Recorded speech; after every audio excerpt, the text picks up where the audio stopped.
Welcome to episode 1458 of The Sleeper and the Bust. I am Dustin Mason, joined by Jason Collette. How you doing, my friend? Ho, ho, ho, folks. Happy holiday season. For those watching, I am wearing my Tampa Bay Rays Santa hat because this isn't going to be Rays hour, but there's going to be a lot of talk because my team is a little busy on Friday, but I'm doing well. And before we forget, I hope our good friend Nick is enjoying day one of being a married man. And so congratulations to Nick Pollock and Amanda. And hopefully everything went off without a hitch yesterday. Looks like it did. Did you see the video he posted? If it was on X, I didn't see it. So I'm guessing that's where it was posted. Yeah. He posted an instant reaction from his wedding of the Shane Baz trade with Alex Fast, Eno Saris, and Paul Sporer. Making me just extremely jealous that I was unable to go to the wedding. Yeah, same. Mike Petriello had sent me a note about, because I guess they were sitting around Friday trying to figure out a note, and they reached out to me, and I was like, I don't know. And then Mike was like, I'm here. I don't know either. So good on that. And then my wedding gift was I sent a full confession of just how much better Cole Reagans was than Framber Valdez over the past couple of years. But it was fully redacted. So that was my present to Nick. I had Paul deliver it. Very, very nice. Yeah, I unfortunately for us, we weren't able to go just because of the time of year and having kids and all that stuff. But God, me and my entire household has been dead sick this week. No bueno. So I hope my voice sounds okay. I will try to make it through the best I can without coughing up a lung throughout the entire podcast. But we're gonna roll right through. Congratulations, Dick Pollock and his wonderful wife Amanda, and let's talk some baseball in honor of them. We'll start with the Rays corner because, like you said, a lot of things happened this week with the Rays. They got busy via trade, and we're gonna start with the first trade, which was a 3-team trade between the Pirates, the Rays, and the Astros. Why don't we start with the Rays side of it? They get Jacob Melton in this deal. What are your thoughts on Melton heading to Tampa Bay? So, and we're going to do a little bit of this throughout. So for those who are watching this on YouTube, you're going to see some screen sharing, and I will do my absolute best to make sure those who are listening to this are doing the same thing. But like one of the things you notice that Jason Martinez has already had it up on roster resource, you don't see Jacob Melton anywhere on the starting 9. You don't even see him on the bench. Right now, they have Jacob Melton down there. And the reason I wanted to screen share this is because I do not believe this team is done yet doing things. So when you look at this roster, this trade didn't surprise me because it was only the Royals. No, that's not right. The Rays hit 29 home runs as a collective outfield last year. That's atrocious. Absolutely atrocious. And been saying all offseason that Chandler Simpson and Jake Mangum cannot coexist and on the same roster, let alone the same outfield. They are Mangum is absolutely the better defender, but offensively, the two are the exact same guy type of situation. Mangum may be currently a little better in his overall approach with that, but these are the same guy. They could not coexist. You can't carry two guys that are both lefties that have absolutely no power like this. So it didn't surprise me that Mangum was dealt. And then you look at Montgomery, and it also didn't surprise me there because they have Montgomery in the bullpen in Garrett Clevenger, same guy. But the issue now is there's only one lefty in that bullpen. Yeah, they have a few righties that can throw the changeups.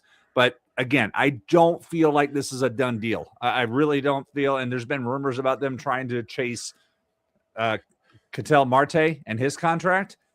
So when you just look at everything, I don't think this is a done deal. If it is, yikes. I mean, the Diaz, the Aranda, the Caminero, right now they have Taylor Walls projected to play second base and Carson Williams playing shortstop.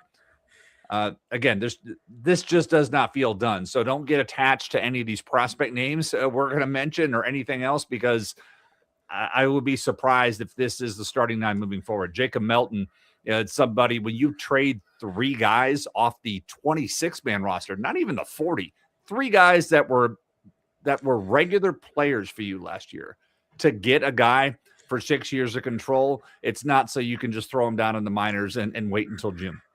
Melton's going to be – I'm sorry? Yeah, I was just agreeing with you. I agree that I think they're gonna make a few more moves, and I don't know if you heard the last episode I did with Joe. We were talking about this Rays team. They've got way too many outfielders right now. They're They gonna do. move. Probably Josh Lowe was the guess that Joe and I had. I mean, That's where I was obviously going to go to. yeah, I mean, they brought in Cedric Mullins. They've brought in Jake Fraley. Those guys will be on the roster. They're not moving Chandler Simpson. So the kind of the one that makes sense the most is that they might move a guy like Josh Lowe in a deal for either obviously prospects, which they love to accumulate, or for a second baseman. Yeah, and that's where I see things happening too, because I mean, Lowe is clearly a strong side platoon guy that has shown little to no ability to hit lefties. He's had trouble staying healthy. So what they get in return may not be much, but I could see him being part of a deal for that. But again, you look at Simpson, you look at Lowe, you look at Fraley. They have 3 lefties in that rotation. Mangum makes 4. Melton's another one. So it's like they have all these lefties. Something's got to give. And it's just too many needles and too many rumors pointing in a direction to do something, because they don't really have. Yes, Aranda came up as a second baseman, but there's a reason why he was moved to first base. And if you saw, you could see when he first came up in 2023, the footwork just was not there for him to play. And that just echoed everything that had been said about him in the minor leagues. And I can't imagine that's gotten any better. So I don't see how you make Aranda. Not to say Brandon Lowe was any great shakes at second base. You look at all qualified second basemen last year, he was the worst second baseman in baseball by outs above average, the absolute worst. And so that carries over with the Pirates. Like, what are the, because there's been talks about the Pirates potentially using Brandon Lowe in left field. I don't know how that's going to work. But Lowe is not a great shakes defensively, but I think with all of this, it's a good thing for. It's a great thing for Jacob Melton. I mean, his ADP goes way up. We're going to mention some ADP data points. Jacob Melton's ADP over the last since November 1st and all the DC 50s has been 582 with a min of 474. He's only gone in 8 of the 20. That's changing quickly. So you'll see that move up for him decidedly. Brandon Lowe, his ADP is 158 and he's gone 114. For me, I love this for him because there's a good chance. Like, one of the things, Brandon Lowe hit 39 home runs that one year. He's never driven in 100. He's never scored 100. And the Pirates aren't going to platoon him. The Pirates literally could let him play every single day. And that could be a really good thing for his fantasy value coming into the season. Yeah, I mean, I love this move for the Pirates. They lose Mike Burrows in this deal, and we'll get to him here in a second. Yeah. But they have pitching depth. It's one of the things that they've got kind of a ton of right now. What they needed was pieces for this offense. Now they grabbed 2 guys who are going to probably, I mean, right now, roster resource has Mangum leading off and Brandon Lowe in second. I mean, this offense got a whole lot better with this one trade. The hard part is what else will the Pirates do? Right? Is this going to be it? Are they going to add other pieces? Because, I mean, they still have Jack Sawinski potentially starting. They've got Nick Gonzalez at shortstop. I like Spencer Howard, but obviously a strong side platoon guy. There's still a lot of holes in this offense for Pittsburgh. But Mangum becomes really, really interesting because he showed us he can steal some bases. And if they're going to have him leading off in Pittsburgh, that could have a lot of sneaky speed value towards the end of your draft. Yeah, Mangum was already going. He went in all 20 drafts. He went as high as 299, but his ADP is 424 in this situation. So again, you'll recall this time last year when we were talking about this Pirates team, this was before we knew about the Spencer Horwitz injury. I was like, there's a leadoff guy there for strong side platoon because of his on-base skills. And the shoulder injury obviously cut into that, but he did well when he did play last year. But you're right. The top 4 of this lineup looks a lot better than it did last year when they just struggled to put runs together. And I like the structure of the top 4. I'm just like the back 5. Yikes. It could work. Like Joey Bart, I was selfishly hoping Joey Bart was in this trade because I really don't want to move forward with Nick Fortes and Hunter Fiducia. I was hoping Joey Bart, but obviously the Pirates are like, nah, we're going to hold on to him. They have, they got Bart, Zawinski, and O'Neill Cruz that are all out of options. Jason Martinez as O'Neill Cruz listed as a platoon guy. And when you look at Cruz's numbers against lefties, it's tough to say you're not. Right at this point. But I think the Pirates got better. And you look at obviously we knew what they had in their bullpen and their starting rotation, and their bullpen needed some more of this. And they went out and got Gregory Soto. Now they've added Mason Montgomery. So you got two big lefties bringing the heat out of that. And Mason Montgomery brings more heat than just about any lefty in baseball. It's kind of look at him like a Nuke LaLoosh. Like, he has the talent, but there are times, having watched him, where it's like, dude, what are you doing? And it could all kind of just cascade fall apart. I would be hesitant to wish cast closing upon him, but at least he doesn't have to like jump right into that role, because Dennis Santana could still do that until the Pirates decide they want to trade him. Absolutely. Let's talk about the last piece of this trade, and that is Mike Burrows going out to Houston. Burrows is an interesting guy. Had a pretty kind of underrated season last year for the Pirates, and I think a lot of guys who are out in Pittsburgh don't get kind of noticed, considering how bad of a team they are. But 3.94 ERA in 96 innings. He had 32 and a third in AAA, where he was excellent as well. Strikeout per inning. Did a good job limiting walks. Didn't give up too many home runs. Now going to go out to an even better situation in terms of wins. Wins was the one thing he didn't get very many of.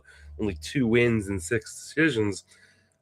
I think this kind of shows us what Houston's looking at in terms of the money they're going to spend this offseason, which isn't a ton, especially in the pitching department. I don't think they're bringing back Framber Valdez or anything. What are your thoughts on Mike Burrows heading to Houston? Yeah, the funny thing is, the rumor around all of this was that Shane Baz was going to be going to Houston. Baz is from Texas, and there was a lot of, but then you see what the Orioles gave up for, in future value to get him, and it's like, oh, this is why the Astros did what they did.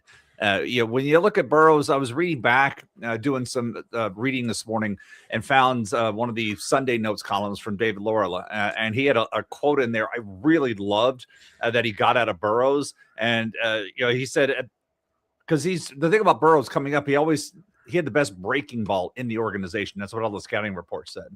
And then the report was like, at a certain point, I knew I had to add another pitch, and that was a changeup. I really just had a 4-seam and curveball, and I wouldn't necessarily say I was getting away with that. The game wasn't telling me I needed to do something else. And then I got to AAA, and it did. I mean, I love that. And then he worked on the kick change. And then so we saw that last year. And that kick change, when you look at the league, hit 147 off that pitch, and they had a 43% swing and miss. Those are good. Those are good numbers. Problem was the fastball, 326 with a 302 expected batting average. So the fastball, as great as that changeup was, it's still a matter of staying out of those predictable fastball accounts for him. So, I mean, I'd love the move for Houston to add that, but it's just still like gigantic shoes trying to replace what Framber Valdez brought to them in volume and whatnot. And hopefully this isn't all they're doing.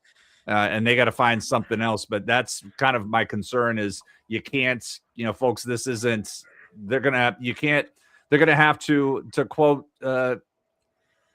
Billy Beane and Moneyball, we're going to have to rebuild them in the aggregate. We're going to have to go out and get pieces, and this is one of those pieces to do this. But you look at, how many innings is Lance McCullers Jr. really going to give us? Yes, they added Ryan Weiss, so there's 2 pieces, but they still need another guy here. Yeah, I would assume they go out and get like another veteran type. I mean, maybe even like a Verlander's obviously pitched for them before, but I just don't see them as a team that is going to be like weighing in on Framber. I think they're just going to let him go to another organization. So I like Burrows here. Like you said, he's got 5 pitches that he can throw. He does a really good job of, or has really done a good job of like tightening down that control over the course of the last year.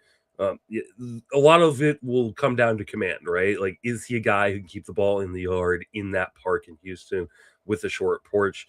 I think, Houston has done a pretty good job of developing pitchers and helping, older guys get a lot out of their arms. So have a lot of faith in Burrows, and he's not going to be expensive. So this is a guy you can kind of take a gamble on, see what happens, and he's an easy drop if it doesn't go well for him there in Houston.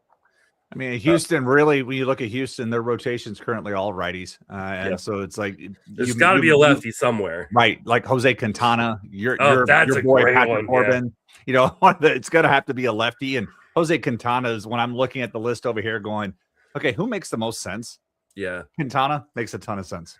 Yeah, that Quintana would make a ton of sense. It's a really good call. All right, moving right along, we have the next trade, which was one I didn't really expect, though, maybe I should have, considering what the Rays do best, which is turn guys in who have control into massive prospect hauls that they can then, just work their magic from. And that's what the Rays do here. The Rays trade Shane Baz to the Baltimore Orioles for, I think, 5 prospects and a pick. Austin Overn, Michael Forret, Caden, Bodine, Anderson, Brito, Salter, Brun. That is and then a comp A pick as well.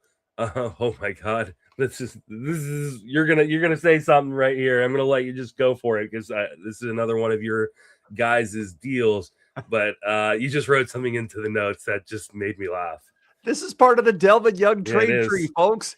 2000 in between the 2000 and 2008 season, Delvin Young was traded for Matt Garza and Jason Bartlett, and this is part of that trade tree because Matt Garza netted Chris Archer netted Shane Baz. Shane Baz just got all this. There'll be a link. There's an actual website out there called DelvinYoungTradeTree.com, and it shows how much more the Rays have netted since giving away the rookie of the second. Was he rookie of the year, second place rookie of the year? I forget exactly. But anyhow, it is just where things are. And so it's ironic. I made a joke with somebody the other day. Like, I wonder if the Rays have a Delvin Young trade tree wall in the front office and they just keep moving, like how far they can grow this thing to see what's possible. But yeah, this is part of that trade tree. And to me, it's like with this particular trade, I mean, when we look at Baz, again, Baz was already going in all of the. Actually, why did his report not show up in here? I think I left one off. Let me go pull that ADP real quick. So Baz ADP was 206, minimum 171. So that's where Shane Baz was going in things. But, for me, it's like the story behind the story here, because this tells me that the Rays feel pretty good about Shane McClanahan coming back to pitch this year. Otherwise, you don't make this trade. Or the rumors of Ryan Pepio being involved in a trade. Like the Pepio Baz for Marte was one of those things floating around. And it's not like the Rays have a lot of starting pitching depth floating around in the upper level of the minors to cover this.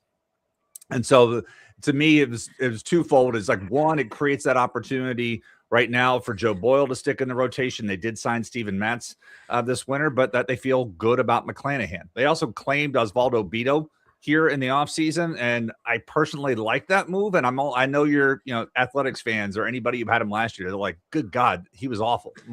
I'm not going to say he wasn't awful, but he was awful in Sacramento. And one of the things, like, they tried to figure out, okay, how can you keep the ball in the park? And they had him throwing a sinker, which sucked. His sinker is just not a good pitch.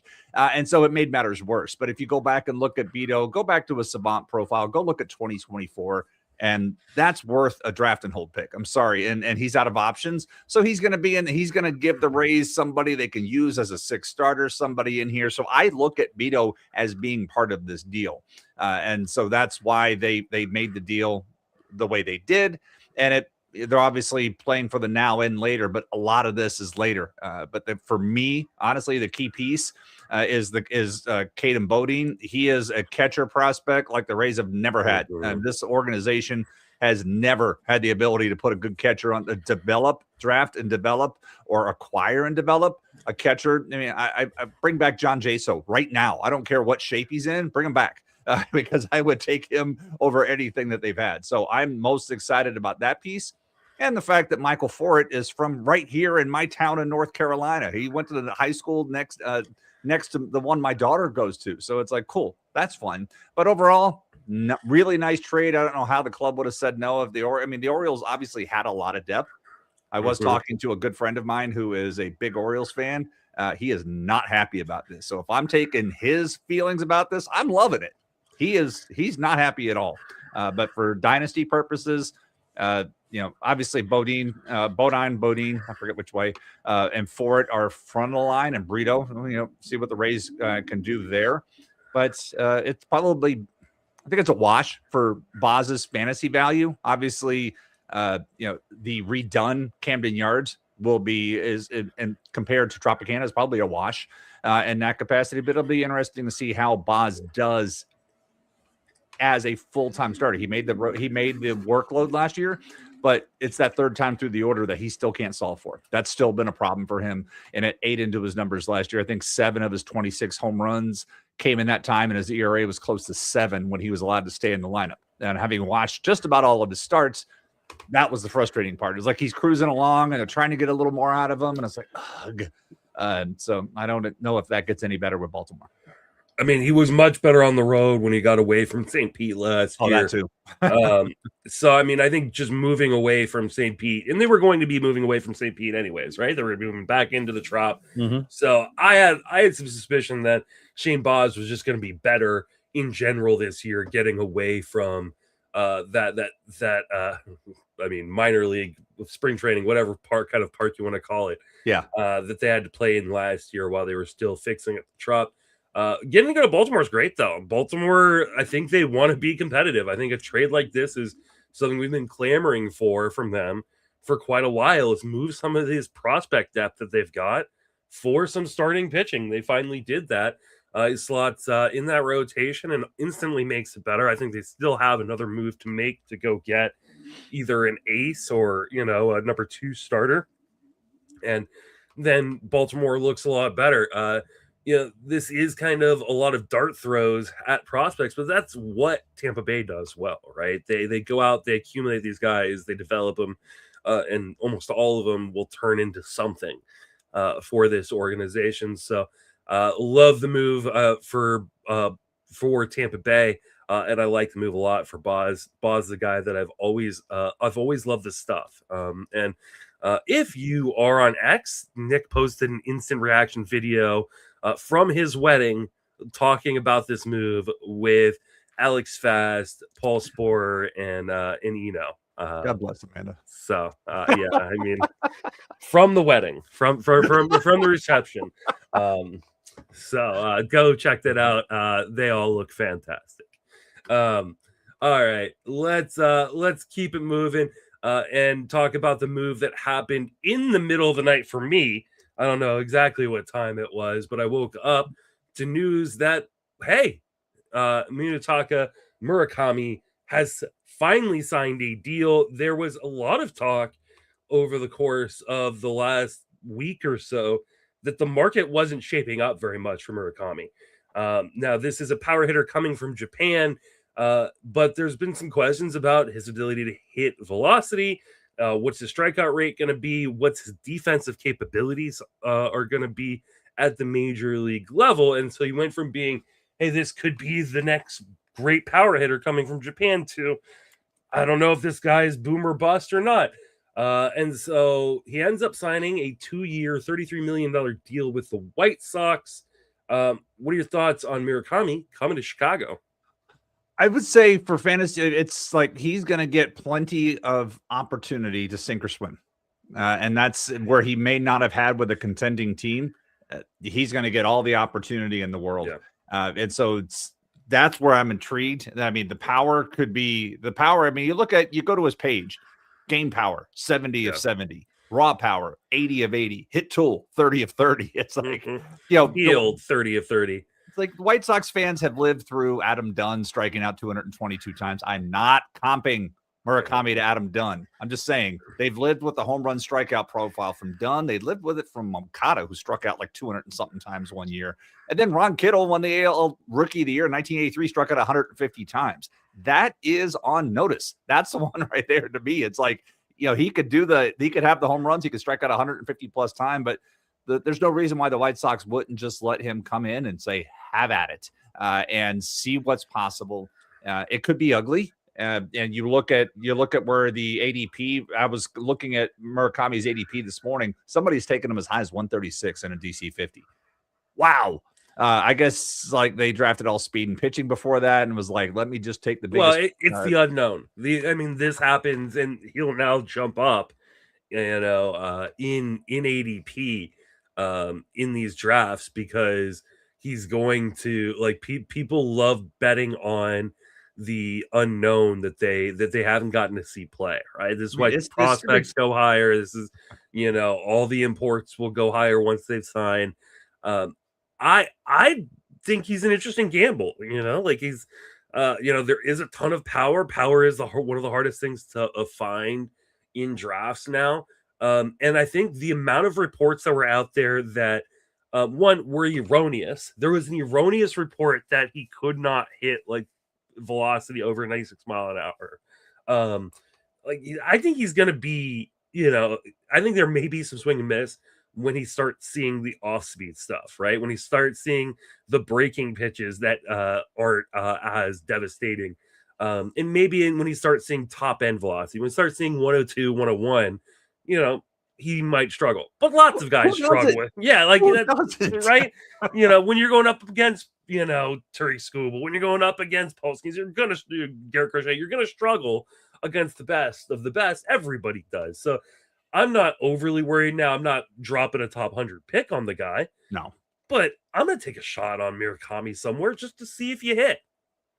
I mean, the strikeout rate's been, for Japan, has been just ridiculously high. But again, this is the perfect situation for him outside of going to Colorado, where that could have been, that could have been fun, and that could have been like Toglia Part 2. But just here's your raw power. Here's your chance. Here's first base. Have at it. Yeah, exactly. He's not going to have any competition. They're going to give him all the rope in the world to kind of sink or swim. And it'll be fun to watch, and White Sox have something to cheer for. And Steamer has 24 home runs and a 227 batting average projected for him.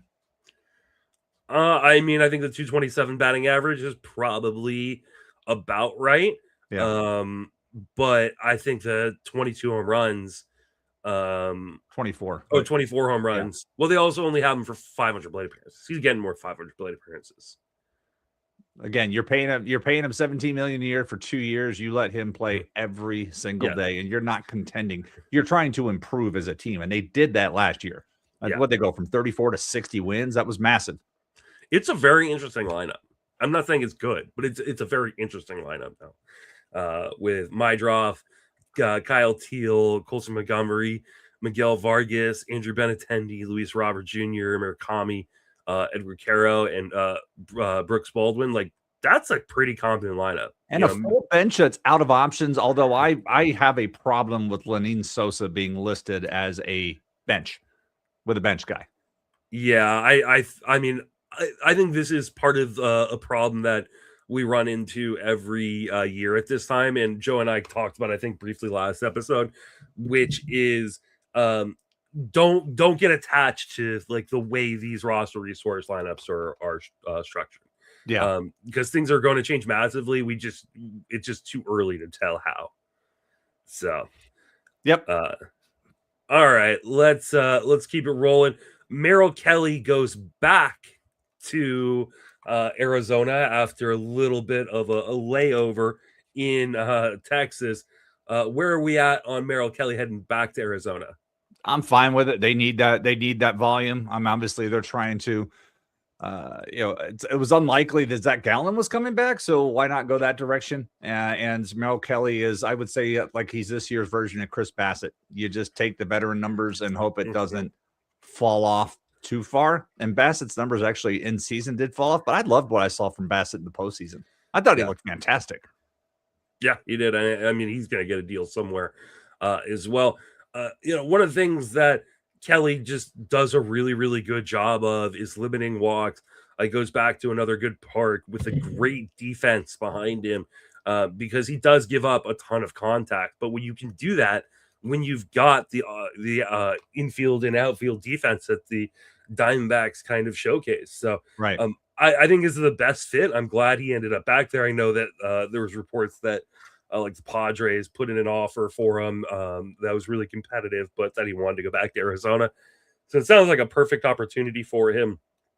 Underrated in drafts. Now he'll go back up as a result of this, probably close to the top 200. But I think that's fine for a guy like Merrill Kelly, who's just sneaky production year in and year out. Exactly, and volume. We said it a lot last winter. Value and volume. Here's one of those examples. Before we leave Arizona, I'm still trying. Every time I come to this depth chart, I look at this bullpen. I'm like, there's no way. This is not how. Oh no, yeah, forward. This can't be. I can't imagine it is. I keep trying to put Pete Fairbanks here because it would be indoors, so the Raynaud syndrome wouldn't be bothersome, and there wouldn't be too many cold weather. I feel like that is who's going to be there, right? Unless they go out and get they make a trade for Trevor McGill. But I mean, honestly, they could bring. Bullpen. I'm like, there's no. They could bring both those guys in. Yeah, the bullpen. I think I made this joke before. Like we could do. Congressman or Arizona bullpen. Yeah. With what they've got going on here. Dre Jameson from the mighty Kentucky 29th, right? Yeah, exactly. Right. Andrew Hoffman, it's a pretty ugly bullpen situation. I don't think they're close to being done yet. I think they have to figure out what they're going to do with Ketel Marte first, and see then, where this team is going. But I do believe that they are looking to compete or stay competitive, so they're going to add pieces of this bullpen for sure. Moving right along, we got Jorge Polanco going to the Mets. I was a little surprised. This was their backup plan for losing all the guys they lost. Clearly, they're rebuilding this team or reloading this team in a way that is a little bit unconventional. I like Jorge Polanco. I don't think there's anything necessarily wrong with the move. Some people are like, oh, they give him, 2 years, $40 million. Whatever. Who cares? Like how much they gave him. I just have a hard time believing that this is the team they're going to roll with in 2026 after losing like 3 massive pieces to this team. Right. What are your thoughts on Polanco going to New York? I know at least one Mets fan who did not renew his season tickets this year. I'll just say that. But I wondered I'm wondering if the Mets were one of the situations in play for Murakami. And then when they passed, they were like, you know what, we just can't get on board with. We can't take the risk of all of this with the potential strikeouts. And they went the safer route instead of going and a decision that fantasy managers won't be too far off from making, because Murakami, his ADP is 199, Polanco is 241. So it's like, that's a couple of rounds, but it's like, do I take the upside risk here, or do I wait a couple of rounds and go the safe route? And I feel like the Mets went the safe route here, and at least it gives them some flexibility where they could potentially, like if Simeon has another issue with his foot, and they could do something, they can move some stuff around so they're not limited to a singular position with Polanco. So I can see that, but ultimately I feel like they went the safe route instead of something with upside or investing after Alonso decided he was taking his talents south on 95. Yeah, it's just underwhelming. And you invested all this money in Juan Soto. You got Lindor, who, there's been some weird stuff coming out of the clubhouse chatter with Lindor, which makes me wonder if they're going to maybe be looking to move him at some point here in the near future after his, massive contract that they signed a couple of years ago. I just don't really know what the Mets are doing here. I mean, from a Polanco perspective, in terms of like his value, the value is fine, right? It's going to be, can Polanco stay on the field, right, which he has struggled to do over the course of the last 4 seasons. He played 138 games last year. That's fine. Hit 26 home runs, was fantastic. But 2024, he only was able to stay on the field for 118 games. 2023, only 80 games. 2022, 104 games. And this has been an issue throughout his career, even back in Minnesota. So they've got to go out and do more here. Like, it just, you can bank on Polanco for like maybe 120 games. If you get 100 and 130, 140, out of him, that's great, but there has to be more to this lineup, to kind of, support, the top three in Lindor, Simeon, and Soto, and now Polanco hitting fourth. So this outfield looks ridiculous once you get past Juan Soto. Jeff McNeil playing every day in left field, and someone named Carson Bench. So I don't know. They've got to be, maybe they're in on Tucker and we just don't know. But they've got to do that would be here. Crazy to have about $1 billion, $1 billion plus worth of contracts tied up in two outfielders. I mean, if any team can do it, it's the Mets. Yeah. Right. They've got the money to go, but they've got to do something in the outfield. Maybe they're a partner for Josh Lowe. I don't know. So maybe just send Jonah Tong down this way, Brandon Sproat. Yeah. They obviously need to add some like established pitching, but they've got a ton of young arms coming up here, right? We saw the beginning of it with those two guys who you just mentioned. So like I think they really just need to add a right fielder and probably continue to remake this bullpen. Though they've done a decent job of it so far. Then we finally move over to my team making a massive splash in free agency. The Giants have shown they want to compete, and who competes more than Adrian Hauser on a 2-year deal to my San Francisco Giants? Thoughts on Hauser, who quietly had a really good season last year, moving to San Francisco? I'm actually curious about your thoughts first. Yeah. So tell me what you think. I mean, I don't think this is the last move they're going to make, right? Like, I don't think that this solidifies their rotation. I think they're going to bring in another piece. The question is it going to be another piece like this? Is it going to be bringing back someone like Verlander or, a veteran arm who could just kind of soak up innings? Or is it going to be an impact piece? There have been some light rumors about Framber in San Francisco. I don't think they're going to. They've shown that they do not want to invest highly in free agency and pitching.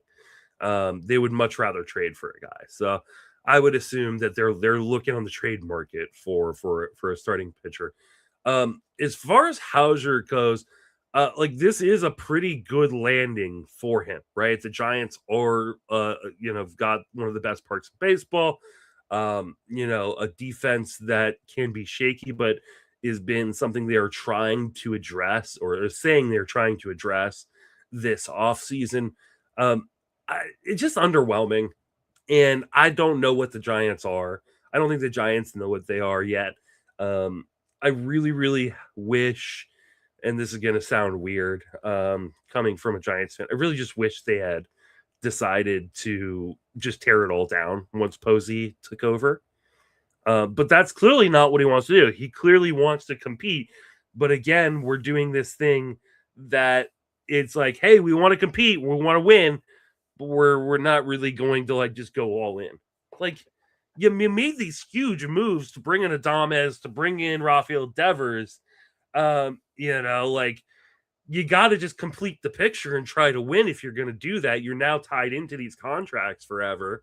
And I feel like they're just not really that committed. Like I don't know if this is a, ownership versus management type of thing, though Posey's supposedly part of both.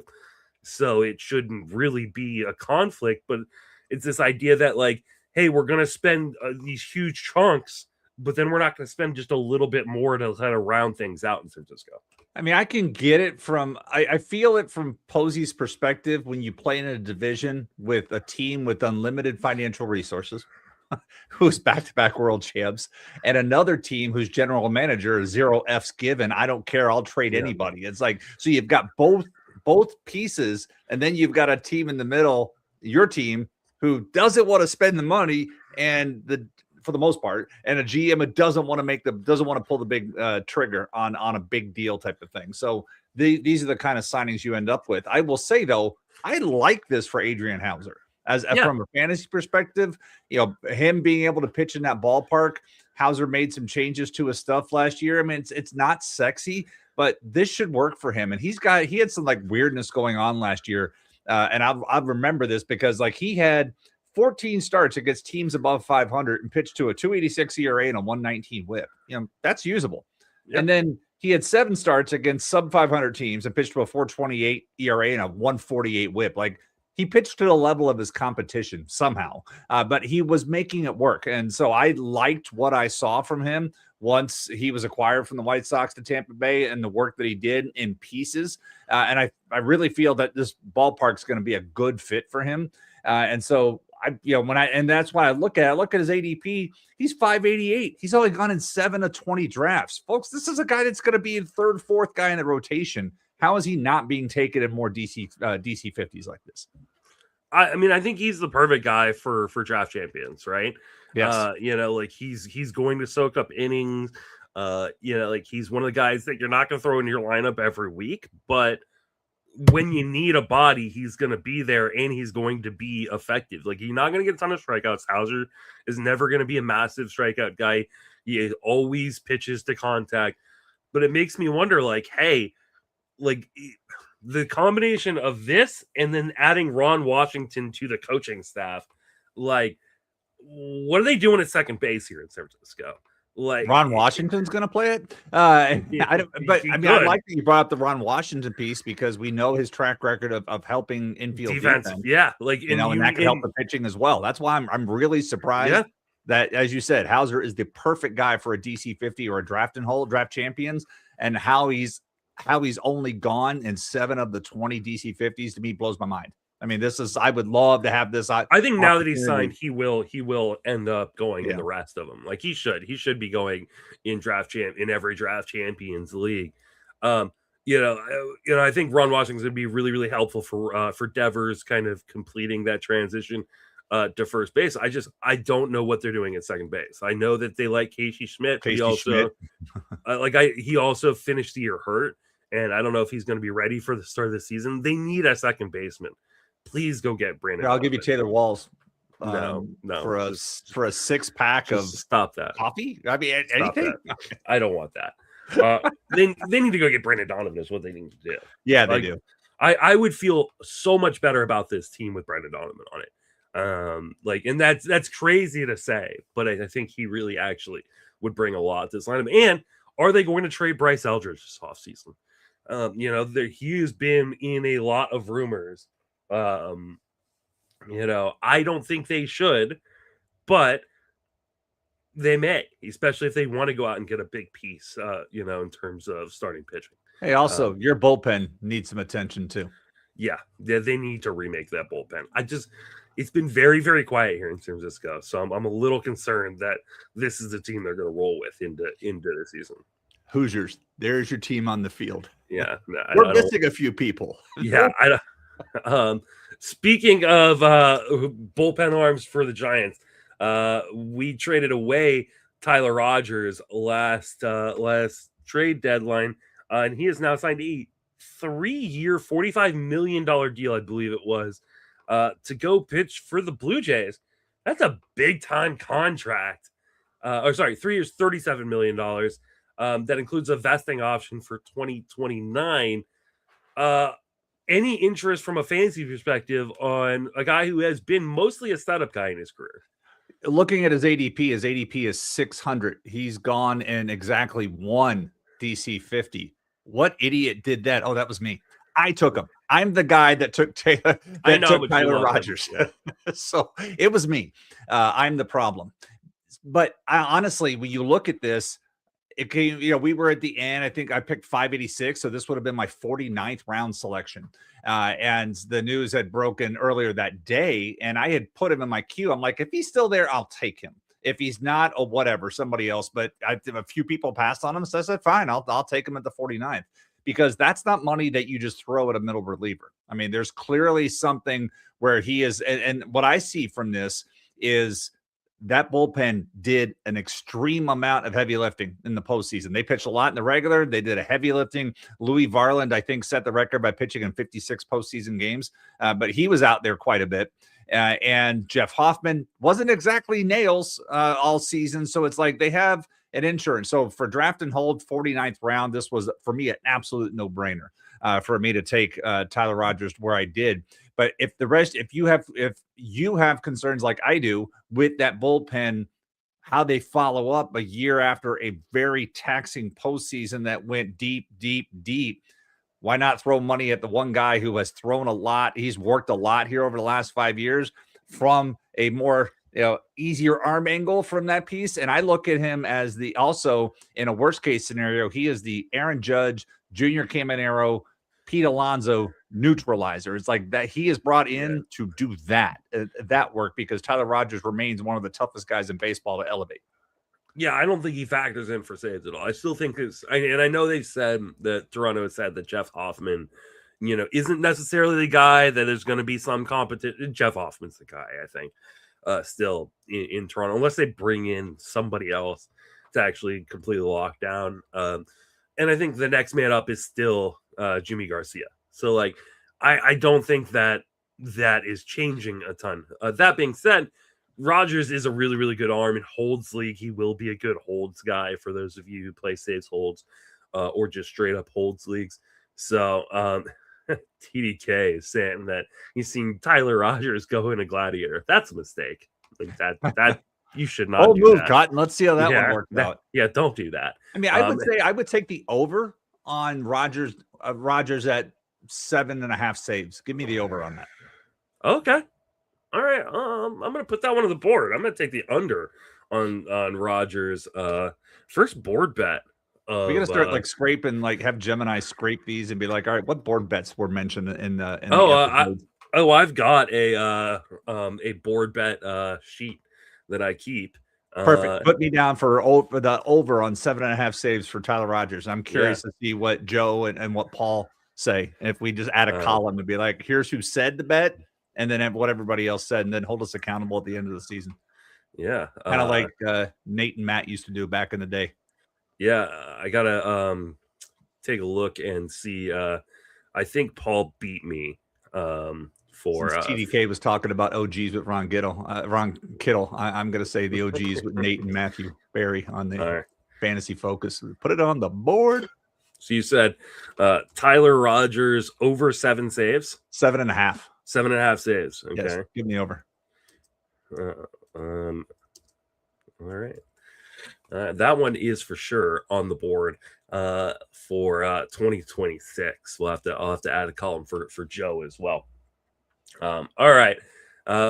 Moving on, we have Danny Jansen, an old friend, the guy that you and I have both loved at times here in fantasy. As a second catcher, is never really turned into that first catcher kind of dude that we kind of hoped he would in Toronto. But hey, gets a 2-year deal from the Rangers. Any thoughts there on Danny Jansen hitting in Texas? I'm actually more excited about him getting to hit in Sacramento a couple of times a year because he is ideally fit for that ballpark in that situation. But I mean, the thing with Danny Jansen, it's the same story every year. It's just put him down for double-digit home runs, put him down for a 220 average, and you'll never be disappointed. It's just that there's not going to be more playing time there. So now he's going to share a situation with Higashioka, who is the better defender. Pitchers are probably going to want to pitch to him more often than they are Jansen. So Jansen is going to be, this is probably a 65-35 split. I'm looking at plate appearances. Steamer has him projected at 307. Kenley, and then Kenley Jansen. Danny Jansen, we're talking about Kenley later. Danny Jansen has never had more than 340 plate appearances in the post-COVID era. He did in 2019 for Toronto, but he has been limited, and not a great pitch framer. So I don't see this changing. 320 plate appearances, 12 home runs, 220 average. That is C2 in a 15 team. I don't know. He's barely he's your second catcher, 23rd round if you're in a 12 team mix that want to take a shot, but you may not have to. Yeah, I mean, I think this is third or fourth catcher in a DC. I don't think in a 15 teamer he's even someone you're really considering that much. With as your second catcher. I just think the magic's over. Like it never came to fruition. That's okay. You move on. But there's the catching position is just way too deep this year with interesting names towards the back, even in a 15-team 2-catcher league, to really want to take a gamble here on Danny Jansen. I mean, I think I'd rather have a Sean Murphy.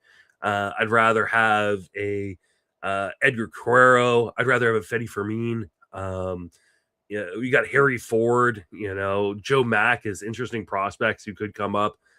I just have zero interest in Danny Jansen at this point. My 4 catchers in my DC 50 were Ben Rice, Carter Jansen, Joey Bart, and oh god, I forgot the other one. I mean, there's plenty of catcher depth. Yeah, but yeah, I took Joey Bart in like the 30th something, and Jansen I probably reached on, but it's like I don't care. This is one of these things where I often, as I was picking on the Mets for going the safe route, like the safe me could have taken Francisco Alvarez. The upside me took Carter Jansen. Well, I mean, I don't think anybody is safe by taking Francisco Alvarez at this point, considering his injury. At least we know what he can do. That's for sure. What I mean, the hard part with Jansen, because I got into a discussion about Jansen, another catcher. Oh, okay, so yeah, that's another interesting guy. I did the catcher ranks, which I will probably be updating here, either right before or right after Christmas. But for Fangraphs, and like people are like, oh, Carter Jansen, I take him over. I can't remember who people were bagging me on. Actually, that's why I remember reading that the other day, and that's why I was bringing up Carter Jansen, because I looked, I'm like, oh, where did Justin put him? Wait, what is Justin? And I honestly I couldn't argue with anything, but I just thought it was funny to go back and look. People are acting like we didn't go through the same thing with Freddie Fermin in Kansas City. It's like, yes, I know that Sal Perez is old. I know they're going to DH him at times, but like he's still there and he's still going to play a ton. Like there's not an easy way to get Carter Jansen 500 plate appearances this year. Well, and I'd love to see it, but it's not going to happen. So when I made the pick, this was before Isaac Collins was in the frame, and it's like they add Isaac Collins, that moves Jonathan India off, and now it's like it's another avenue that's closed type of situation. So when I made it, there was possibility for DH being open a little more and all of that kind of stuff. But now they add some pieces. They say they want to have Jonathan India as a regular. So it's like, okay, I don't feel as great about making that pick anymore. I maybe would have gone the Alvarez route, but in the moment, those pieces weren't there yet. Yeah, I mean, I understand people always want, especially in these early drafts, they want to bet on the upside. And I get that. And if that's your C2, then fine, especially if you're in a DC where you have a C3 or in a C4. But I think a lot of people are putting a projection into in terms of playing time into Carter Jansen that's unrealistic. You're pretty much betting on an injury somewhere, and there will be injuries, and I'm sure he'll find his way into lineup at times. But putting 500 plus plate appearances down for Carter Jansen, I think is foolish at this point.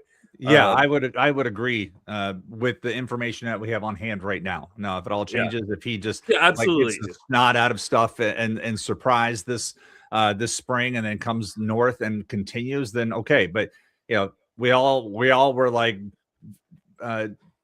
Caglianone. We all were there with him this time last year. That never materialized, and it did take 2 years ago was Pasquantino, and that eventually materialized this year. So it could be the same situation. That's why you take 4 catchers in a DC 50, and you don't you make sure you have your butt covered. But it's also why you have to really look at these these roster pages and go hey, where is the avenue? Obviously India could get hurt. He gets hurt a lot, right? That could be the avenue where all of a sudden Jansen is catching on Sal Perez's off days and then DHing. But that could be a rotating position too. Is Caglione one of these guys that they want playing out in the outfield every day? considering he was mostly a first baseman before. Our other guys can be guys they want to be rotating in and out. If they bring in another bat somewhere or promote another bat, like I just have a hard time finding Jansen finding those 500 plate appearances. I also took Caglianone at pick 250 because he was 2 rounds past his ADP at that point. I love that. I needed an outfielder. And I was like, 20th round, give it to me. He's the guy I definitely want on my rosters this year. Yeah. I know the surface stats look bad on Caglianone, but the underlying skills are fine. They're actually perfect. This is a guy you want to bet on for 2026. I'm in a draft right now, and he's definitely a guy I've already got circled, though we're not there yet. So, okay. Next we have Brad Keller to the Phillies. He is going to stay in the bullpen. What are your thoughts on Brad Keller? I love it. He looked great in the bullpen. My track record of if a guy's setting people up for success, and we know what Keller couldn't do as a starter. He looked fantastic out of the bullpen last year, and I love. Yes, the Phillies got rid of Matt Strahm in this capacity, but I still love this. I probably love this bullpen more than Phillies do, because you got Duran, you got Alvarado, you got Keller's nastiness, and then you just got Jonathan Bolin, who is like Keller and throws a very whiffy slider. There's a lot, and you got Kirkering with his. There is a lot of whiffiness in this bullpen, and that's a good way to shorten games. Obviously, they have to figure out, is Ranger Suarez going to come back? What's Andrew Painter going to be this year? But that bullpen can shorten some games, and there's a lot of swing and miss in this bullpen. I don't think Duran's job's in danger in any way, shape, or form, but the bridge to get from the rotation to Duran is solid. And I really like how they've reshaped this bullpen this winter. Yeah, I do too. Like you said, like Duran's job is not in question. We're finally going to be for a full season. Like it'll be one closer. It'll be Duran and Philly. We won't have this who's it gonna be anymore, which is always awesome. But they do have some question marks in this rotation, and so to lengthen this bullpen to make it a little bit easier for some of these questionable guys, what is Aaron Nola at this point in his career?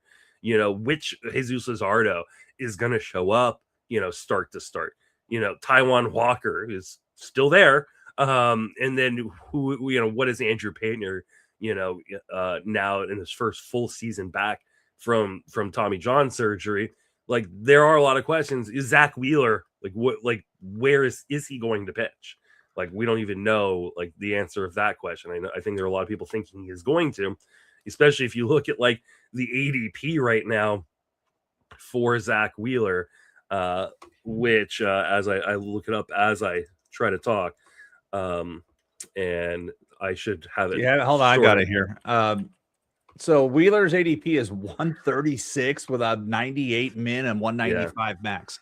I will say, so a couple of reference points. I took him in the XFL Dynasty auction for $11. Oh, okay. So, and that was back in November. But I think the more salient point here for Wheeler is Merrill Kelly, the guy we talked about earlier. Merrill Kelly had the exact same issue a few years ago, and Merrill Kelly missed 7 starts off it. And so that's what you're hoping for with Wheeler, is that the type of thoracic outlet syndrome that Wheeler had 100% matched to Kelly. Kelly missed 7 starts and came back and pitched effectively that year. So that's what we're hoping for. But hope in one hand, one hand, shit in the other, see which one gets filled first. Thank you, Green Day. That's where we're at. So it's that's an aggressive, that ADP for Wheeler to me is incredibly aggressive, assuming he only misses 7 starts and doesn't have any other health issues the rest of the season. I'm out on that price, but I'm not out on Wheeler. I'm just out at that market price. I just can't spend a top 200 pick on him. Until March. If I see him pitching in March and he looks like Zach Wheeler, obviously I'll be in. But I mean, the history of the thoracic outlet, and I know this isn't as bad of one as other guys have had to go through, but we're talking about Zach Wheeler being 35, he's gonna be 36 in season. That to me is, I just don't want to mess with it. Here, but I mean, you want to do a board bet? Okay. Zach Wheeler, how many starts in 2026? I say under 20 and a half. Oh no, I'm not. I agree with you there. So, somebody's gonna say, I mean, a lot of the marketplace is saying over He's gone in all 20 drafts. He's we gone no lower than 195. The marketplace is taking him like he's going to be a 24 plus starter. We can goad Paul into that. I'm sure. Yeah. Well, I wonder if Paul's pitching ranks are up yet. Let's run over real quick and see if Paul's starting pitcher ranks. The relief ones are up. I think he's still working on the starters. Oh, okay. Yeah, the relief ones are up. Yeah, I don't see starting pitchers yet. Oh, I wonder. I have access to the. All right, while you're doing that, I wanted to go back and look at. Like I said, I took him there in the one draft. I'm gonna go look to see where Nick has Wheeler ranked. Wheeler is currently 65th on Nick Pollock's list, in between Joe Musgrove and Carlos Rodon. And in the group of, I'm okay with that. That's 9. I mean, like, I'm probably not going to have him there, but I'm okay with that. That is kind of sitting on the fence, which is what you should be doing with a guy like Wheeler right now, right? If the ADP goes low enough, or if he goes low enough in a draft where you're like, hey, if I don't get any innings from him this year, I'm not going to lose my league. I'm fine taking that dart throw, right? Yeah. But especially, Nick likes to rank for 12 teamers, right? So, right. 65th is your 5th or 6th starting pitcher in a 12 teamer where there's replacement value. Totally fine with that type of thing. For me, I just don't want him as my number 3 starter. And I think there are going to be a lot of people going, I'm going to grab Zach Wheeler as my number 3 starter. And I think that is a massive mistake. Until we have more information. Obviously, I could completely change my tune one way or another come March, but right now I'm going to project him for like 115 innings, and that will drop him outside of my, top 70. He went 114 in my DC 50. Yeah, way too high. He went 165 in my Gladiator, and that felt way too high for me as well. So, all right. Next, we have one of the big moves, and another one of these moves I did not see coming. Yeah, same. And Joe and I had talked about this a little bit already because we had discussed the Finnegan deal in Detroit, and that is what I'm referencing here is Kenley Jansen signing a 1-year deal in Detroit. Now they're saying it's, they're not naming a closer, but Kenley Jansen isn't signing there unless he is the closer, right? We have a long history of Kenley Jansen only wanting to pitch the ninth. I am sure he had discussions with them when he was signing that he only wanted to pitch the ninth. Kenley Jansen is the closer in Detroit. But I was shocked because I really thought he only wanted to pitch in LA. And that's why he signed with the Angels. Now I'm second guessing why he even signed with the Angels previously. But what are your thoughts on Jansen in Detroit? I mean, we were just talking about how solid the Philadelphia bullpen is for baseball terms, and how Duran is absolutely solid for closing terms. This one, it's crazy. We have 3 guys in this bullpen that each shaved 23 or more games last year. 3 of them in Finnegan, Vest, and Jansen. But Jansen obviously has all the track record. And like you said, he's there because he wants to become 3rd all time in saves, and he wants to get his opportunity. He had the chance to pick his location, and it's here. So this job should be his. That said, if he struggles, and this is a contending team, this isn't like the Angels last year where you can just roll out Jansen and be done with it.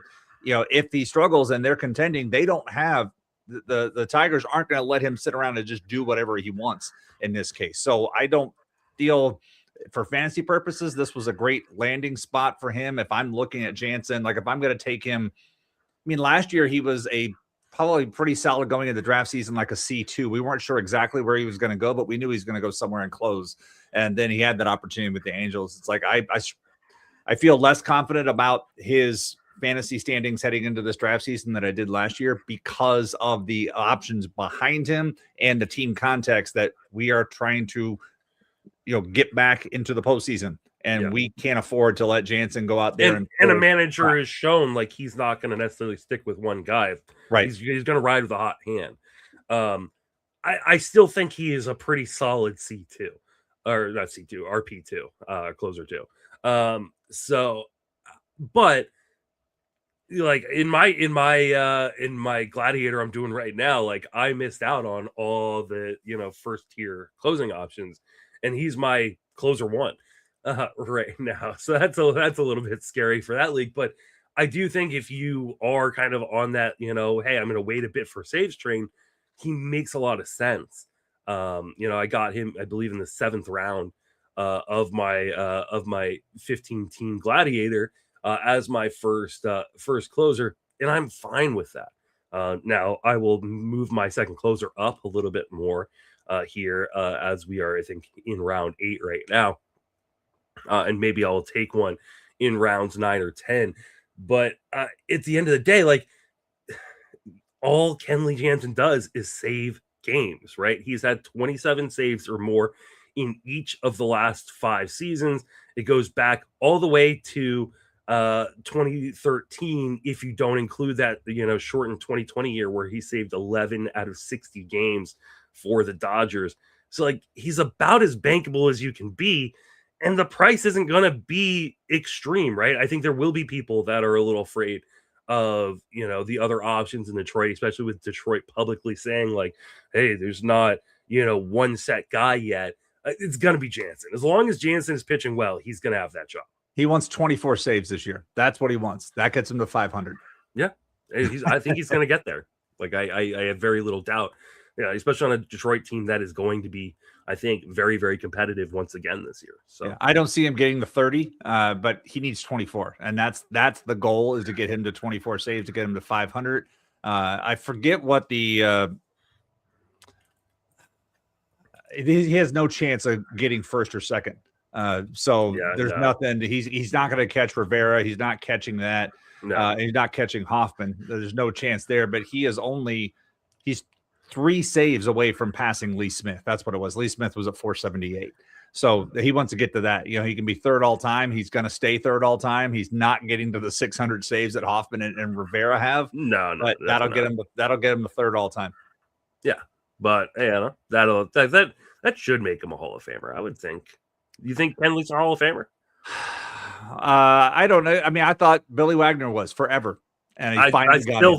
Yeah, I mean, I still think he is. Like yes, I thought he was absolutely forever, and he finally got in. And Kenley Jansen has 24 more career innings than Wagner has, and he's got 24 more saves. And it took Wagner forever to get in. So I think Jansen will, as people realize, that's still in a day and age of reliever volatility. But then if you put him in, then hey, what about Craig Kimbrell? And the problem was with Kimbrell, when he was great, he was amazing. And then, but he's gone down that path of retirement. Is like, oh my God, why is Craig Kimbrell still trying to pitch in the major leagues? And that's what you have stuck in your head. But that's why you have a 5-year cooling period. But it's going to open the door to your Francisco Rodriguez's and your other ones. Those guys should be in. Some of those guys, like I don't think you and me are big Hall guys for the most part. And it's crazy that these reliever guys aren't making it in there. I've become jaded by the Hall of Fame. And I mean, obviously, as a Giants fan, there's a clear reason for that, and that is the greatest player of all time. At least greatest retired player of all time. It's not in the Hall of Fame, and Barry Bonds. And I understand people don't want to put him in because of steroids, but at some point you have to say, like, that's just part of the history. And what is the Hall of Fame but just a history museum of baseball? Right. And like you should not, as a person who has a degree in history, hide the bad parts of your history, right? That's how you repeat them. And so Barry Bonds should be in the Hall of Fame. You want to put an asterisk there. You want to, A-Rod should be in the Hall of Fame. Like, these are some of the best baseball players of all time. And you should tell the truth about them and say that they were one of the best players. And so I've become jaded by the Hall of Fame, and largely because too, I saw some ballots this year from guys started on that crap. I saw some ballots this year from guys that do not write in baseball anymore. And to me, why are you able to vote for the Baseball Hall of Fame if you no longer write in baseball? Like, if you have not written baseball in the last 5 years since, these guys were coming on the ballot have retired, you should not be writing. You should not be voting in the Hall of Fame. It's insane that these guys get to continue to vote, even though they have no attachment to Major League Baseball anymore. It's a flawed process, which frustrates me. But I'm a huge history guy. You, me, and Paul are all huge history guys. Yep. I love the Hall of Fame, and I can't wait. I'm going to schedule an actual visit to the Hall of Fame probably in 2027 for the first time. And just wrap it around tout and hop on the literally train. What I'm doing. Literally, yeah. I'm going to take my eldest kid to go see colleges. I'm going to go check out the Hall of Fame. But yeah, it frustrates me to no end. And so I've become less of a person who like argues with people on Twitter about it. Yeah, many a year of life has been lost arguing with people on social media. I just don't anymore. I used to be very passionate about those ballots, and now it's just like I'm going to try to get back into arguing with people on social media and having a greater social media presence starting next year. It's going to be one of my my New Year's resolutions, but I also will probably start taking blood pressure medication at the same time. So, all right, we've got a few more of these moves. Some of them are not super impactful, so we can probably move through them pretty quickly because we're already over 69 minutes here on this episode. So let's start with Dustin May heading to the Cardinals. Got any interest there? The only interest, I saw a note the other day that May was pitching 20 pounds, like he was pitching under 200 pounds last year, and he's up to 220 right now. So he's already on that best shape of my life list that I want to keep an eye on this spring. And St. Louis is rebuilding in an NL only league, sure, but I'm team context is going to reduce May's value. I know his stuff. He's more fun to watch with his movement than he is to have on a fantasy roster. But I am a bit intrigued that he was pitching so light and he's beefed up this winter. So let's keep an eye on that one. But again, team context is the overall winner here, and it hurts him going to St. Louis. Well, it hurts him from a wins perspective because I don't know how good they're going to be. And I really don't know, obviously this is a team that has been linked to trading both Brendan Donovan and Nolan Arenado. And so I don't know what this offense is going to look like. Maybe they even try to trade Wilson Contreras if any team is actually interested in him as a first base only type of guy. There's also been rumors about maybe Nolan Gorman gets moved. So from an overall team construct in terms of how good they're going to be. Yeah, I think this is going to be a fairly ugly year in St. Louis, but from a Dustin May perspective, I don't think he's going to have the challenge of staying in the rotation that he's had in other places, right? This role is his, and this will be the first time really in his career where he is just given free reign. He was dicked around by the Dodgers for good reason at times, right? For health or for performance. When he went to Boston, same kind of issues, right? They were loaded. But now he's their number 2 starter. So Dustin May is going to get plenty of opportunities, but it's now kind of put up or shut up time. And to see whether or not he could actually turn into the guy that we thought he might early on in his career. Yep. All right, then we have Adolis Garcia heading to the Phillies. He was non-tendered by the Rangers, signed a 1-year kind of prove-it deal in Philadelphia. Where are you at on Adolis Garcia?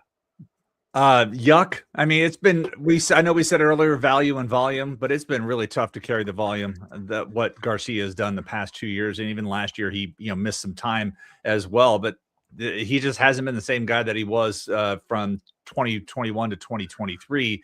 And honestly, this is Nick Castellanos who can actually play the outfield. That's what this is to me. Same issues at the plate, but Garcia is not a complete dead option in the outfield like Castellanos is, who's still on this roster, and they have to figure out what they're going to do with him. He won't be for long, right? No, he won't be. He said, I'll play first base. It's like, okay, maybe send him to the Mets. I don't know, but they're going to have to eat money. They're going to have to eat some of that money and whatnot. But to me, I was unimpressed by this, and my thermometer for Phillies moves. One of my good friends was like, "Oh, I hate this." So just that reference. But I don't want Garcia. I had him in the XFL league, and I ended up trading him in 2024 because he was just, or even early 25. He just killed me, and I was just like, I got to move on from here. That's what the Rangers did, and the Rangers were actually trying to stay under the luxury tax, and they apparently went over by like $100,000 because I guess they forgot to factor in waiver claims in their budgets. So now they're in that group. All that effort to try to stay below, and then they did anyhow. I just found that kind of funny. Yeah, I love this signing for Philadelphia, right? He really Garcia will add some added defense to this roster. The only issue is they are loaded in the outfield, and they definitely need to make a move. And obviously Nick Castellanos is the guy. Problem is I don't know what they're going to get back for him, right? There's this is going to be just a dump kind of trade. Which I think the team is going to benefit. Whatever team gets Nick Castellanos is going to benefit from this. Well, I would tell you that what made me feel real old, Carl Crawford's son is the projected opening day. Justin Crawford. Yeah. Holy shit. he's an interesting prospect in his own right? So Justin Crawford, I mean, I don't know if he'll actually be on the opening day roster, but I think they're going to give him an opportunity to win this role. And kind of be an everyday guy. A really, really good defender with a lot of speed, a decent hit tool. The power there is some pop in the bat, but it's still developing. It is not game power yet. It is raw power. I think Justin Crawford's a really, really interesting guy, depending on how well he hits. He's done a good job of it so far, keeping pretty much a sub 20% strikeout rate in all of the last 2 seasons. So I think Justin Crawford's a really interesting guy. I mean, I don't think he'll be his dad. I don't think he'll be Carl Crawford, but I think he's one of those guys. I wonder what I'm going to check his ADP real quick. It's currently 440 in all drafts. So that's 30th round. That's your last pick in a 15-teamer. So that's kind of an interesting gamble there. All right. As far as Adolis Garcia goes, I love this move. It's going to move to a better park, a better team. Maybe they can do some stuff to kind of fix his approach a little bit, or they just let him fly and say, "Hey, listen, we know you're going to strike out, but you're also going to hit some bombs and play some great defense for us." I think this is a really nice little signing for Philadelphia. And I mean, we disagree in that capacity, but I would say at least the pressure's off him to be he gets to move down the lineup. He has zero chance of hitting in the top 4 of this lineup. Or in Texas, he's going in a spot where it's not going to hurt. He's going 265. Correct. Yeah, it won't hurt him in that capacity, but like I said, he's going to be in the bottom half of that lineup, and maybe that's what helps this is he doesn't have the pressure of being that 3, 4, 5 bat. I see him hitting 6th or 7th in this lineup, but we know the top 3. We know the top 3 are out, and right now Alec Boehm's projected to hit cleanup. But if Garcia shows that he has tapped into the George Springer fountain of youth. That was my big lesson from 2025 is don't completely write off these dudes because I thought Springer was done. And then look what he did last year. So if Garcia starts to show something, there's a chance for him to have a big season if he can do something just with what could be in front of him if he were to do something. And they're like, all right, you know what? Go hit cleanup. I just think he's got a pretty decent ADP, right? He's going in the Josh Lowe, Jung-Hoo Lee, Dylan Beavers kind of area. I would take Garcia over all those guys, kind of honestly.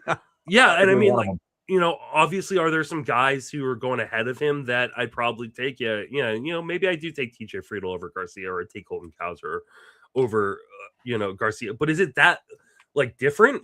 This is the area where a lot of platoon outfielders are going to go, and he's not going to platoon. He's going to play every day, right? You're going to get 600 plate appearances from Adolis Garcia. With Pop, and Pop is the hardest thing to get when you get outside the top 250 picks. So I don't have a problem at all with that pick. Yeah. I don't. Now if he starts moving up quite a bit after this, if we start seeing Adolis Garcia get into the top 200, I'm out. for sure. But like past 250, I got no problem with Adolis Garcia. Yeah. The platoon point's a really good point because there are certain guys that platoon, they're going to platoon. Yeah. And Garcia, there's really and other guys who are at risk of it, right? Yeah, there isn't a platoon scare on that roster. No. Like you're coming in and Garcia, you have to sit down. If anything, they just move Garcia down the lineup. As they've shown, if they could live with Castellanos not doing what they need him to do, they can certainly live with Garcia performing at a similar level because of his defensive abilities. And I think they want to upgrade that defense out in right field. So that's why Brandon Marsh plays as much as he does. Yeah. A smaller move. Josh Bell goes to Minnesota.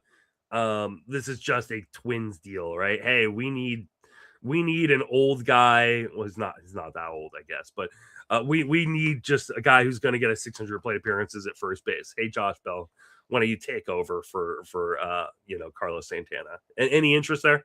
A lot, actually. I do. I love this for his fantasy value because getting into this team's going nowhere. So let him go there and do it. I mean, Carlos Santana had a similar structure, went out there and won a Gold Glove and did what he did. Josh Bell can hit, for all of his issues. He's a switch hitter. Yeah, he was really bad against hitting from the right side last year, but over the past few years, he's been serviceable in that capacity. But I love this move, a landing spot for Josh Bell's fantasy value. He's going to hit in the top half of that lineup. And I like this. This was somebody when I was looking at, I was joking with people on social media. It's like, okay, the Mets should go get Josh Bell. They lost out on Alonso or somebody, or the Pirates. I was talking with James Santelli, like Pirates need something. This was before they made the trade. I'm like, hey, Josh Bell homecoming makes a ton of sense. And so for fantasy value, love that he ended up in Minnesota because you look at some of the under the hood numbers and Josh Bell can still hit the crap out of a baseball. And we saw it in the summertime last year. I think this is a really good move, and deeper mixed leagues should be paying more attention to this because his ADP, Josh Bell's ADP right now is 456, and he is barely inside. His min pick is barely inside the top 400. And honestly, there is like 25 to 30 home run upside here. I mean, I don't disagree with you. I mean, he's going to play, right? Like Minnesota has shown that they will do this. Now, I don't believe he was a qualified fielder. No, this isn't for this. I mean, but Carlos like Santana really wasn't either. But I mean, like Carlos Santana at least held his own, right? Like I just worry, does this hurt the pitching staff at all? Yes, but there are other areas on the field that are going to hurt the pitching staff. I mean, it's kind of weird that they have this type. They have Larnach, they have Wallner, they have Bell. This used to be a deep. This used to Clemens. This used to be a team that cared about outfield defense or infield defense, and it doesn't seem like. I mean, right now they're just holding this thing together with duct tape, right? Like they're doing that with a whole bunch of lefty hitting guys too. That's the kind of the crazy thing. They got Edward Julian, who they would take a stick of beef jerky for him at this point, I think, because he's out of options, and Cody Clemens is out of options, but Cody Clemens earned his way on this roster, and James Outman is that's a tool bag, and they don't want to give up on him. So it's like Julian seems to be the odd man out here for all of his previous prospect status. Like I could see him going because the other bench guy is Alex Jackson. That's a backup catcher. So something's they cannot carry all these lefty guys who are limited at certain positions. So that's where, Julian's going to be the first to go, but there may be another guy going. Maybe Matt Wallner's the other guy that gets moved, but he does at least have a minor league option. The only other problem that I'm really noticing is they only have one guy not on the 26-man roster that's on the 40-man roster that can play the infield, and that's Ryan Fitzgerald. Like they have no depth to bring guys up either. Yeah. Right. So this has to come from outside the organization. Yep. That's wild. So yeah. Taylor Walls for Wallner. Let's do it. Jesus. Stop trying to get people to take Taylor Walls. Stop trying to kill my dreams. Yeah. Not going to happen, Gretchen. All right. Alexis Diaz heading out to the Rangers. They also brought back Chris Martin. Any chance that Alexis Diaz is closing in Texas this year? See, I'm glad you brought up Chris Martin. You'll recall this time last year, we were trying to put Chris Martin back on this team because the bullpen needed it. And then Robert Garcia they added Sean Armstrong, who was very good for them. But I think lost in all the news was nobody even saved 10 games for this club last year. They had 3 different relievers saved 9. That was their team lead. So that tells you how much confidence they have in Garcia. So, yeah, I would say Diaz has got a chance, but I would also say Chris Martin probably has the best chance for here. So when you look at what they've done here out of these 2 moves, I would prefer Martin over Diaz. But if you're drafting Garcia as a closer, yikes. I hope that is not where your fallback plan is, because they had absolutely no confidence in him last year. And losing Sean Armstrong, I think Diaz falls into that Armstrong role. If he could pitch like Armstrong, that would be great. Armstrong going to Cleveland to be the new Cade Smith, as Cade Smith is the new Emmanuel Clase type of situation. That was interesting as well for AL only leagues for that, because Armstrong pitched his ass off last year. But I would take Martin because those skills are still there. And if anything, the Rangers have said, we're fine using some old vet who's not sexy to go get. I mean, they used Luke Jackson to start off the season last year, and he got 9 saves before he fell apart. So pecking order for me, I feel Martin is the first guy that I want out of this pen to start the season. Yeah, I mean, I think I'm staying away from this situation the best I can, but maybe as like a dart throw, take a gamble. I just don't know what they're doing in Texas. This whole trying to stay under the cap. That's what they're doing. Yeah, and they failed. It's such a weird roster. Like, trading away Simeon, bringing in Nimmo, which I actually don't mind, right? Like, Nimmo's a Texas guy. Like, he may actually be pretty happy. He's there. from Wyoming, but yeah. Oh, okay. I thought he was from Texas. No, Brandon Nimmo's from. Well, he may have been born in Texas, but he is. I know he went to university. There's some Wyoming in his background, either from college or something, maybe high school. But yes. Okay, no, I was. Let's see. Yep, I was wrong. He is just from Wyoming. Okay. Oh, he played his college baseball in Nebraska. Yeah. Close enough. So he's getting close enough, right? For some reason, I had in my head that he was a Texas guy. Either way, I actually don't mind that move. But there's been talk that they're trying to trade Corey Seager. Are they going to be able to? Like, is this a team that is going to kind of move towards a youth movement and try to shed more salaries? Like, is Jacob deGrom going to be on this team? Like, I don't know. Like, I don't know what they're doing here. And I do not trust what they've put into this bullpen. It just seems like a bunch of guys. Like, it's just like, they're going to go with, probably the guy who's pitching well in the moment.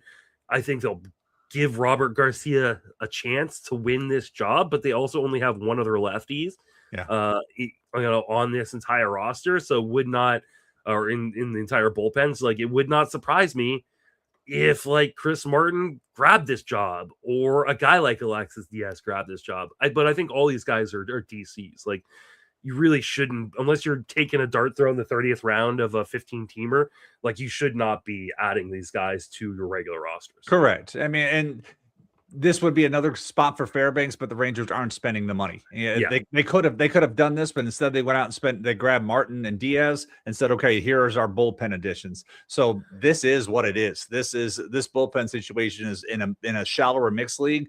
This is one of opportunity for you, but this should be like your last guy, your 23rd round. Let me spec on one of these and see what happens. But again, last year, 3 guys led this club with 9 saves each, and Jackson and Armstrong and Garcia. That was it. No double-digit saves.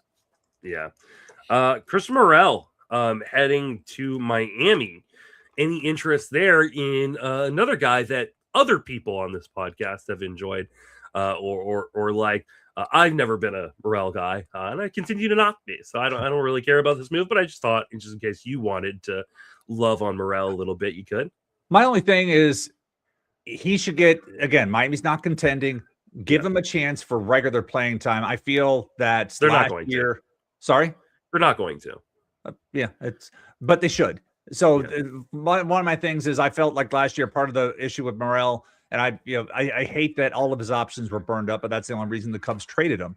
But he truly needs the development time. But sitting on the bench is not time to develop. So put him in the major leagues with Miami. Let him go out there, because the the quality of contact numbers are still great, but in the context of, okay, everything else sucks for that.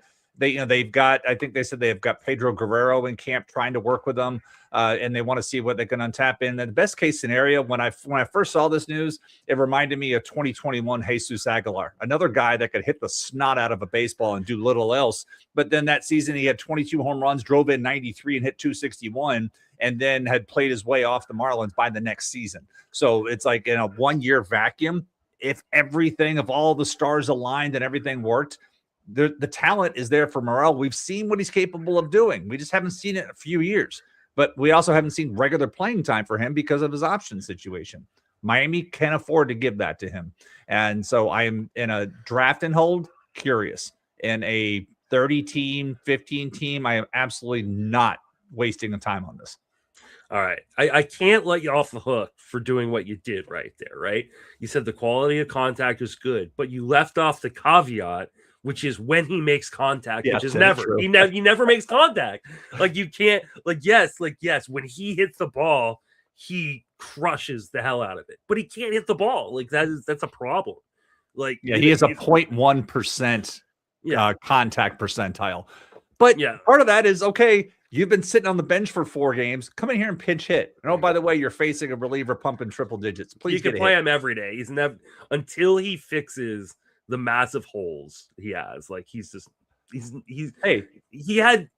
was not a qualified hitter, but had he been a qualified hitter last year, he would have had the worst zone contact in all of baseball. Okay, so I'm not going to let you off the hook. Didn't we just watch Javi Baez overcome some of these same issues and have a pretty decent 2025? Yeah, but like Javi Baez has a contract that allows him to play through those issues because they have to play him given what he's making. Like Christian Morel does not have, any sort of issues in terms of like, hey, you have to get Morel into lineup.